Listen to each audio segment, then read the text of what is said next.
Hi everyone, it's Savannah for KelownaNow.com, and today I am joined by none other than Dylan Villan of The Wild, an Okanagan band just keeping rock and roll alive. How are you today? I'm doing well, thanks. I'm so glad you're here. I'm great. Good. I'm great.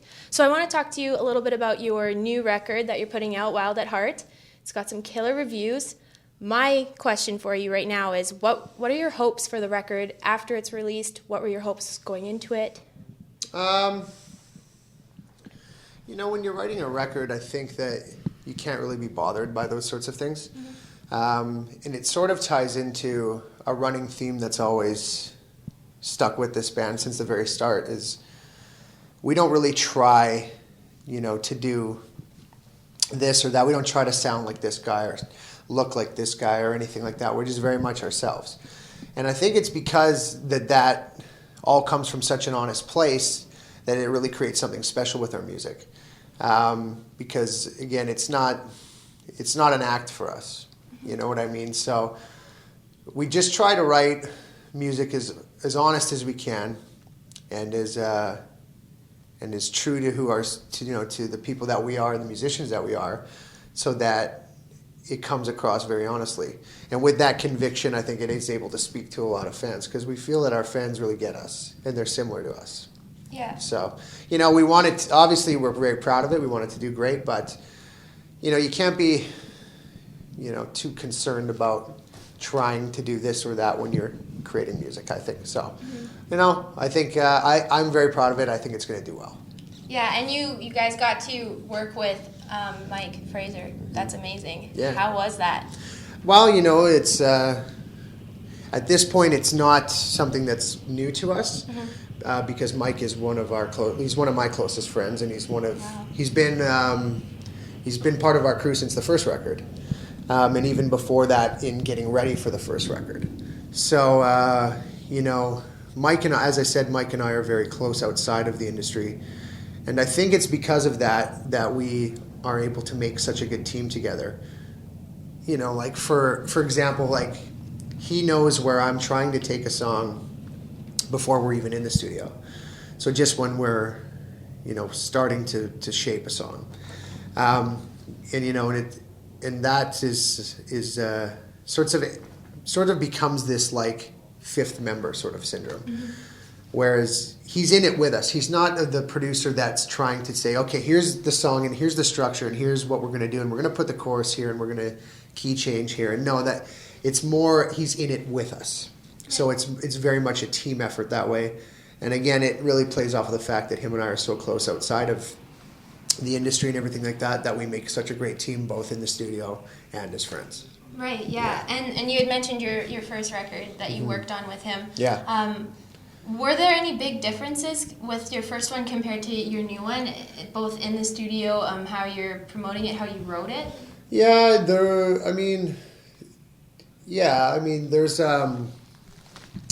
it's not a far cry from, who The Wild is musically.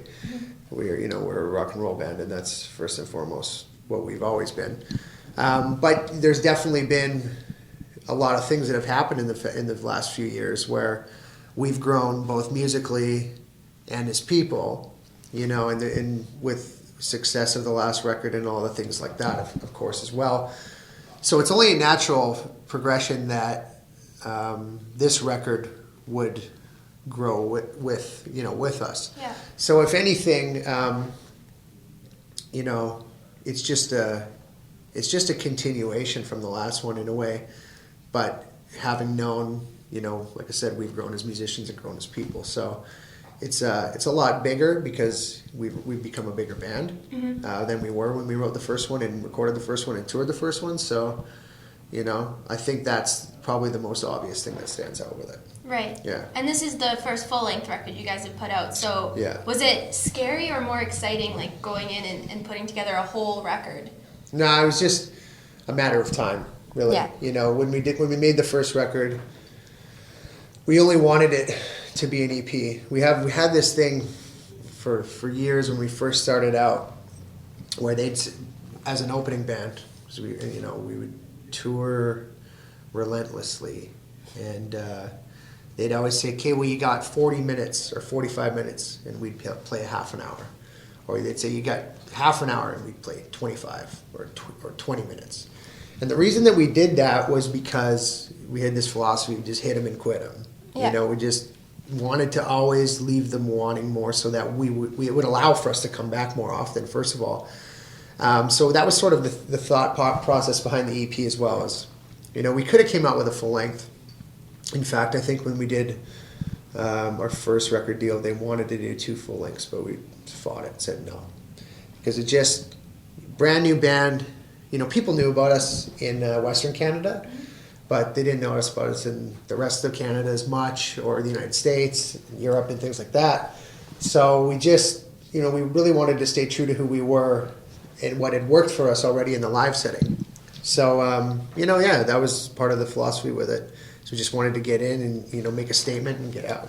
Yeah. So it was only natural that it was going to come time where we were going to write a full length. And when we saw the success that we did on the first record, on the EP, it would just made making a full length that much more exciting. Yeah. Yeah. Well, we're excited. Oh, yeah? Everyone's stoked for it. Right on.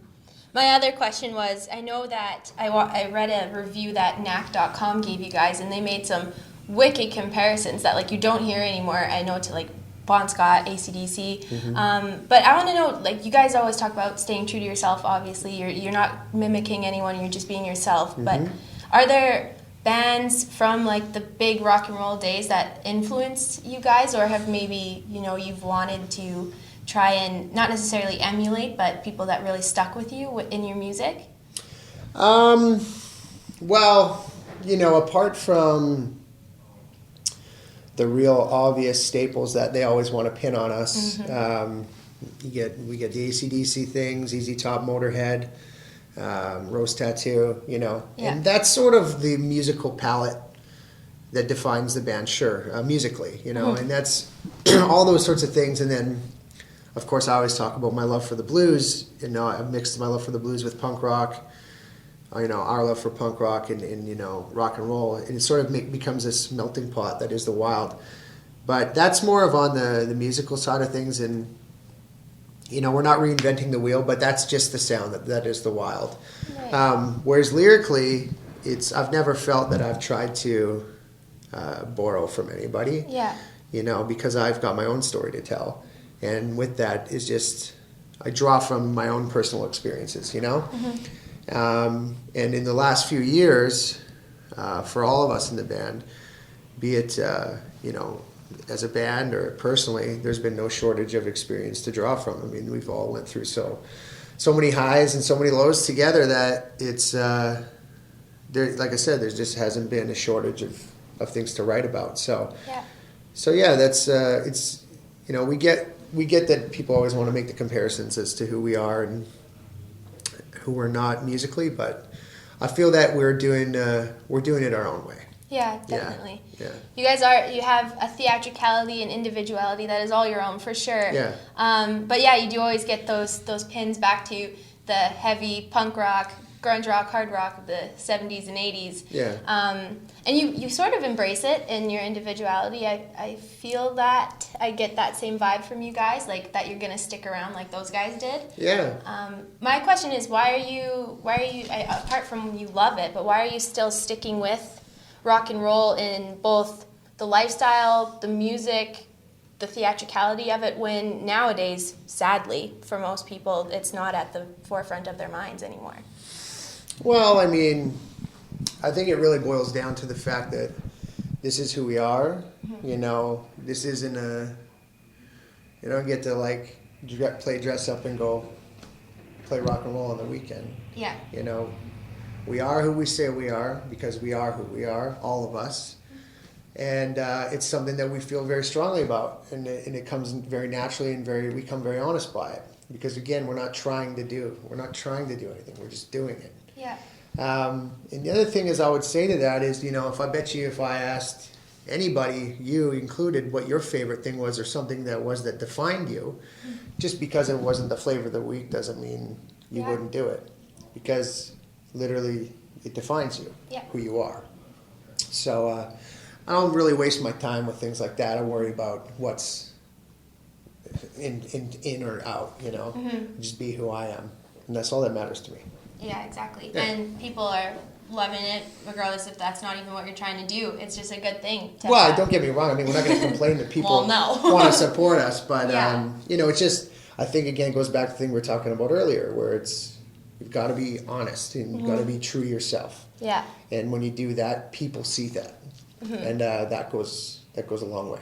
Yeah, and speaking of honest and true to yourself, you guys just played a couple shows with Steel Panther, one of the bands who literally do not care what people think about them. They just do what they want, and they have a good time, and people love it. Yeah. What was it like being with them? Those great dudes. You know, became fast friends with those guys. And you know, not only are they really talented musicians, but just really great guys. You know, like I said, we hit it off with those guys right away. There's a lot of bands you tour with, or you do shows with. You kind of have this period of you're sort of like, are you going to talk to me? Am I going to talk to you? Yeah. But no, not those dudes. Those guys are super good guys, and we really got along good with them. And you know, excited to potentially do some more stuff together in the future. Yeah? Yeah, great guys. Yeah, no, I think you guys make a hell of a team for sure. Yeah, it's cool. They're a lot of fun. Yeah. So the show is great. Yeah, so you played in Vancouver with them, and my question is, you guys go to all these great places, you tour with these big bands like Airborne, you play with Steel Panther, but you always call Kelowna home. You come back to Kelowna. Why is that when you could, you know, thrive in Vancouver and Toronto easily? Why do you still come back here? Well, I guess a better question would be why not? I guess. You know, because like I don't know, it's for a lot of different reasons. For example, you got a desert 2 hours one way, you got a desert 1 hour the other way, and beautiful scenery all in between, and you know, great people. I feel like a lot of people want to blame their city for their problems, and I think that happens here often. People will say, "Oh, you know, I think I'm going to go to Vancouver. See you later." Yeah. Because to me, it's about who you surround yourself with and the people. And I happen to surround myself with people that I love and care about. And you know, not to mention, like I said earlier, we got great weather and great landscape. I'm into classic cars, so I like to rip my car around. You know, my motorcycle.